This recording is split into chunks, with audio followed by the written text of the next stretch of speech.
السلام علیکم اسٹوڈنٹس ہم نے پہلے 3 احادیث کا ترجمہ اور حدیث کو پڑھا ہے. اب ہم نے چوتھی حدیث کو پڑھنا ہے. چوتھی حدیث ہے حج بیت اللہ کی اہمیت کے بارے میں، اور یہ یونیورسٹی آف سرگودا کے 2011 کا جو اینول ایگزام ہوا ہے اور 2014 کا اس میں بھی آ چکی ہے. یہ حدیث حج بیت اللہ کے حوالے سے ہے، جس کو پڑھتے ہیں. ان علی قال قال رسول اللہ صلی اللہ علیہ وآلہ وسلم من ملک زادا وراحلۃ تبلغه الى بیت اللہ ولم یحج فلا علیہ ان یموت یہودیا او نصرانیا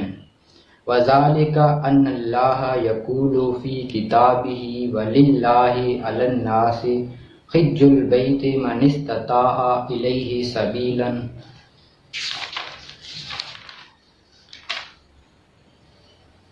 حضرت علی رضی اللہ تعالی عنہ سے روایت ہے کہ رسول اللہ صلی اللہ علیہ وآلہ وسلم نے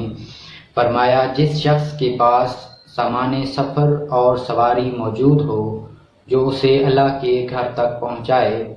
اور اس کے باوجود حج نہ کرے، پس اس سے کوئی فرق نہیں پڑتا کہ وہ یہودی ہو کر مرے یا عیسائی، اور اس لیے کہ بے شک اللہ تعالیٰ نے اپنی کتاب میں فرمایا، یعنی قرآن مجید میں فرمایا، اور صاحب استطاعت لوگوں پر اللہ کے گھر کا حج کرنا فرض ہے. جامع ترمذی ابو الحج. اس حدیث کے بارے میں حج کی اہمیت کو اجاگر کیا گیا ہے. حج کی اہمیت کو بتایا گیا ہے کہ اگر ایک شخص جس کے پاس مال و دولت ہے، جس کے پاس جو اسلام نے شرح طے کی ہے سونا چاندی کی وہ موجود ہے، اور اس کے باوجود وہ شخص حج نہیں کرتا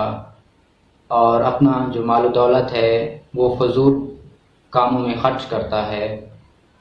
یعنی اس سے کسی غریب کا بھی بھلا نہیں ہو رہا،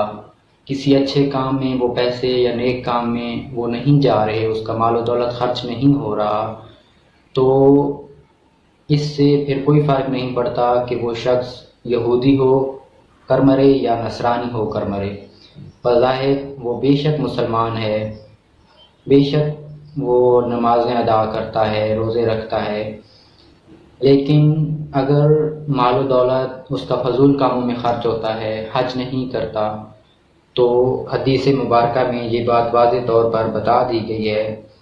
کہ اس سے کوئی فرق نہیں پڑتا کہ وہ یہودی ہو کر مرے یا نصرانی یعنی عیسائی.